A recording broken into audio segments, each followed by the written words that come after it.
Breaker 19, this here's a rubber duck. You got a copy on me, Big Ben? Come on. Yeah, 10-4, Big Ben, for sure, for sure. By golly, it's clean clear to Flagtown. Come on.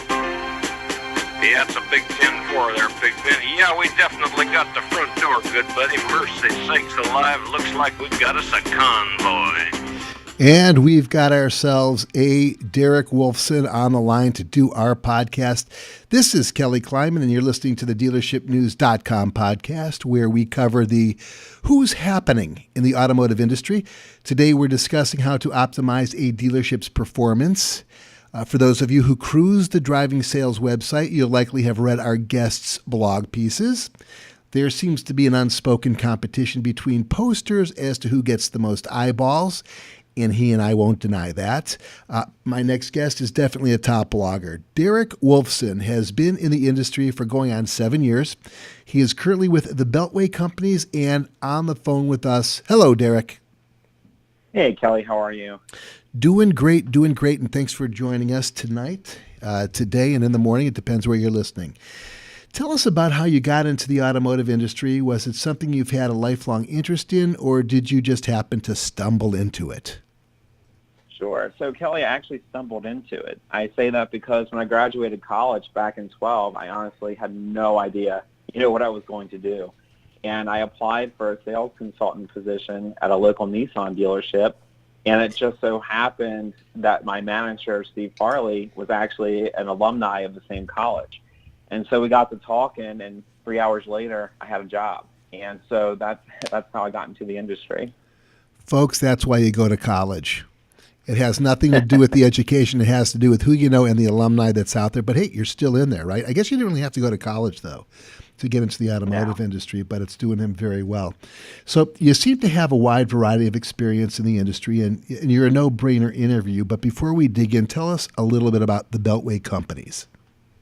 Sure. So Beltway companies, they sell trucks, large commercial trucks, so dump trucks, tow trucks, 18-wheelers. And so we have a wide variety of clients that we sell to. So every day, you're dealing with a different client who has different, business needs. And so our goal at our company is to not only sell the trucks, but we also service them as well.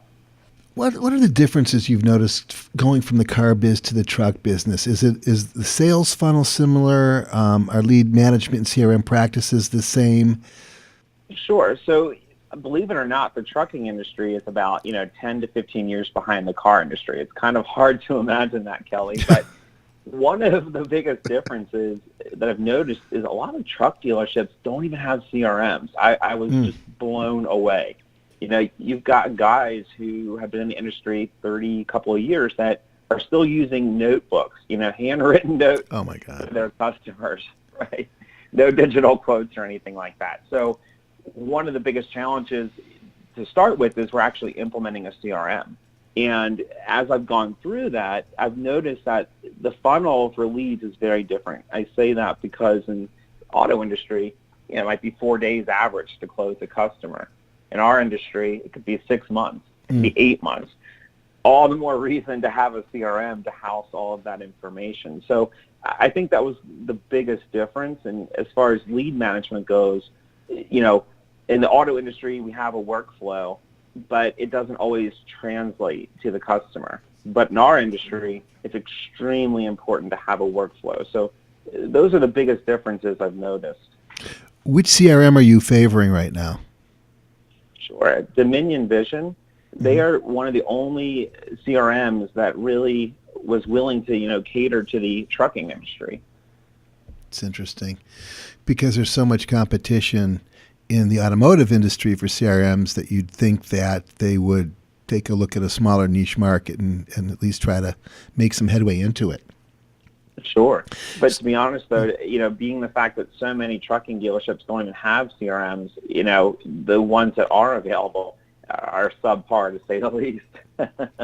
Yeah, well, I think we have that conversation with several different CRMs. You probably know Bill Wittenmeyer over at eLeads and Steve Ressler at DriveCentric, and they're I think what's happening with CRMs is they're trying to be all things to everybody as opposed to just kind of focusing on lead management and things of that nature.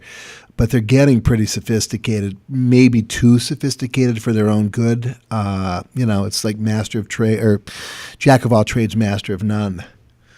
Right. Absolutely. Well, you touched on some of the issues that you face from being 15 years behind the eight ball, so to speak, where the car industry is today. What are some of the issues that you see in a heavy-duty truck dealership that you faced in a car dealership? What are some of the same problems? I mean, look, every business is trying to develop business, right? Yeah. And in order to develop business, you have to prospect, you have to cold call, you have to build relationships with customers who haven't already purchased from you.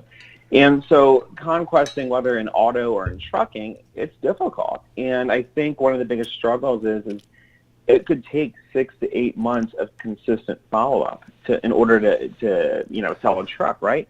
But if we're not tracking that correspondence with that customer, it's that much harder to build a relationship. So I think the biggest struggle is just not managing your workflow, not managing that correspondence on conquest customers.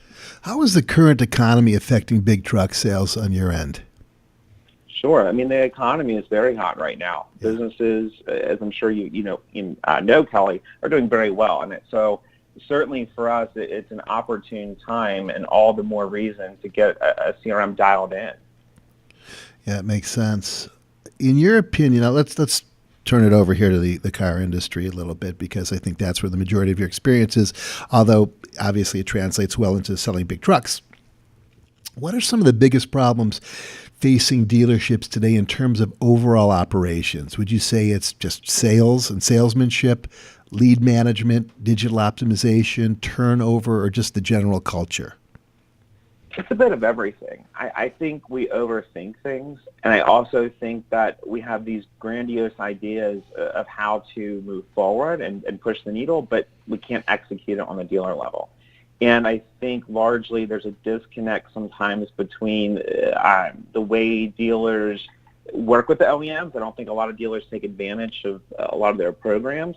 But one of the things you touched on with lead management, I think, is a huge issue, Kelly. I think that as the CRMs have evolved and gotten more sophisticated, it's almost become like analysis paralysis. I say that because we have so much information on the customer, but we fail often to do the core basics. That is following up with the customer, right? Or making sure we call the customer, more than one time. And I think that a lot of dealers lack in consistency when managing the leads, especially in the dealership when you're getting 300-400 plus leads a month. We did a study, it wasn't last June, it was the June before last, and we surveyed 450 different car dealerships by email, strictly filling out email leads that went directly, you were thinking, to their CRM, but who knows if they did or didn't. We found that only 19% of them were responded to, and only 3% were personal responses. The rest of them were auto response, and you didn't. I was having a hard time keeping track of from what dealership they came from. Correct. So yeah. That's an amazingly low number of follow-ups. But that's what we face, right? And yeah. then, now imagine all of the leads we mishandled this month. Well, guess what? You've got 300 from the month before. So there's very little management, I think. But that goes into also the digital optimization, where dealers are afraid to make a move. Let's say a source isn't getting you a good closing rate, or you aren't getting leads. They aren't looking necessarily at what their cars are priced at to make sure they're priced correctly within the market. So there's so many issues, but I think the biggest one, though, like I said, is the lead management. If we could just start managing our leads, we'd be in a little bit better shape. Yeah, that's really the bottom line. We have the ability to take a look at any particular PMA, any particular dealership, any particular brand, and then we could see the dealerships around them selling into that particular dealership's PMA. So you could see where they're stealing sales. And, sure. And that it's probably bad follow-up on leads. It's maybe not being able to handle a certain volume of leads.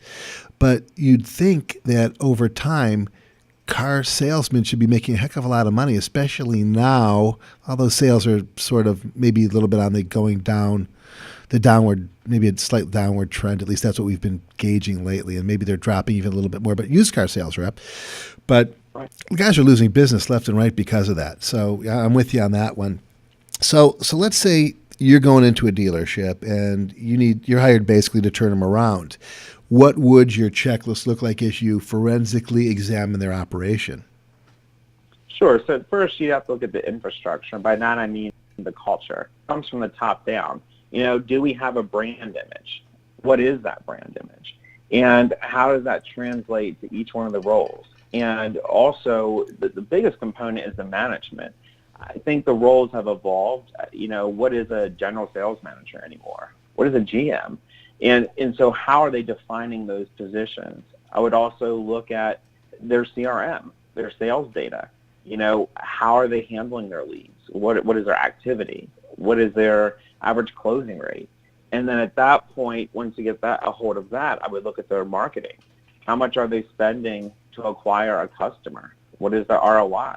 What are they adding to the bottom line? And at that point, you take a heavy look into training. A lot of dealerships solely rely on the OEM training, which is great, but it's not enough insofar as, the needs analysis goes and in-person training. So if you can close the gap on just training, I think you can make great strides. Have you ever heard of Steve Richards? I have not. Go to YouTube and take a look at Steve Richards' sales training. He's old school. He's the Bob Uecker of sales training. Actually, check out our website on page 1. You'll see him up there. It's our interview with him. But he has, I think, 700 videos online, and it's all role playing with other salesmen in other dealerships. It is spectacular entertainment. You'll love it. Oh, wow. I'll definitely take a look at that. Yeah. It's a little bit of automotive entertainment for you. What aspect of a car dealership is the most undervalued, if not underrated? Sure. I think, business development. And I say that because traditionally we think of business development as people answering phones and answering leads. And it doesn't necessarily mean that. Business development is developing business on the dealer level. And I think it's highly underrated. And I say that because that is everything from the way we manage our vendors insofar as, what results we're expecting, keeping your websites up to date. I can't tell you how many times you go into a dealership's website, they don't have specials, wrong specials, or it's not formatted correctly. And so there are a lot of facets to business development, and I think that it's highly underrated on the dealer level. Yeah, and that's your specialty. That's what you moved into the Beltway companies for, right? Correct. Mm-hmm. Yeah. So let's step aside from that, and we probably should talk a little bit more about that, but we'll do that at another time, or we'll throw one of your blogs up there. Maybe you could do a vlog or two for us. We'll talk about that later. But from a marketing advertising point of view, how would you allocate a dealership's advertising marketing budget in order of best ROI to worst based on your experience? And by the way, you used to work for Toyota, correct? Yeah, I work for Younger Auto Group. I specifically worked at their Nissan store. Mm-hmm. Oh, Nissan. Okay, gotcha. I gotcha. Yeah. So I think the most important thing for their marketing budget is your dealer website, right? I mean, your dealer website has the highest closing rate, or it should have the highest closing rate. And after your dealer website, I would go for social. And after social, I would go for your third-party lead sources. Social. I offer that, social. That's interesting. Social is growing. And depending on your market, I mean, it's advantageous, especially with OEM marketing lists or their manifest lists. I had great success in, using that or uploading those lists to social. And, after social, of course, your third-party leads. And depending on your market and the saturation of your market, certain third-party lead sources obviously do better than others. Tell me your third-party lead sources of choice. So the third-party lead of choice, I would say, we definitely had success with Carfax leads. I wasn't initially a fan of them, I'll be honest, but time and time again, they did have the strongest ROI. for for leads. What about Craigslist when they were viable? They're no longer viable for a number of Right. reasons, but We tried Craigslist, Kelly, but we never really had success with it. We had a lot of spam from it, and it wasn't. And maybe I came on at the height of it, I guess, back in 12. But at that time, that was really a lead boom, is what I call 2012. So we had so many dealer website leads that we never really dabbled too much into Craigslist. a little piece of interesting, I don't know if it's nostalgia or trivia, whatever you want to call it, but here's the fact of the issue with Craigslist was that most people were going on Craigslist for personals and for what you might consider salacious reasons. But while they were on there, they would be cruising the car dealerships looking for cars. I know it sounds crazy, but as soon as they stopped handling personals, the car leads completely dried up. I mean, I've seen the data. It's mind-boggling. Well, I guess they need a ride, So yeah, exactly. So hey, where do you see the industry 10 years from now as we wind this interview up, when autonomous vehicles are more trustworthy and subscription models are more commonplace? I think that, regardless of where we go with the autonomous vehicles and a subscription model, customer service is going to continue to be, at the forefront. And how are we valuing the customer's time? And so it's going to be the dealers that have really buttoned up the way they're going to handle customer correspondence and customer service and business development are going to be at the forefront. And so I would offer that it's a time that we need to, really build business development. Again, whether that you're using your sales consultant or a business development center, customer service is everything. Where do you see yourself in 10 years? So the goal for me in 10 years is to eventually open up my own consulting firm. Mm-hmm. A lot of what I do is really consulting because each dealership has subsidiaries in the dealership, whether it's service, fixed ops or sales. So every project I work on or am working on is I look at as consulting. It's something I very much have a lot of passion for. So my goal would be to allow myself and diversify the OEMs I work with and, like I said, have my own firm. Derrick, you've convinced me to bring you on as my consultant. 27 years old, and I'll tell you what, you're in the middle of it, and I wish you all the luck in the world. I will be seeing you at probably a few shows. I know I hope to see you at the Digital Dealer Show here coming up next week, and then Driving Sales. There's SEMA and Used Car Week as well. I don't know if you'll be at that one. That's in Phoenix. I'm sorry, it's in Scottsdale. But I hope to do so. This is Kelly Kleiman. You've been listening to DealershipNews.com's podcast. And we've had Derrick Woolfson on with us, and we're glad we did. Meanwhile, have a great afternoon. We'll see you all soon.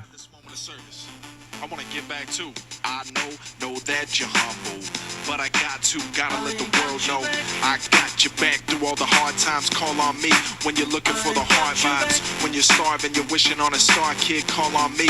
No more starving the artist. Let go, no need for the pride, son. Pride before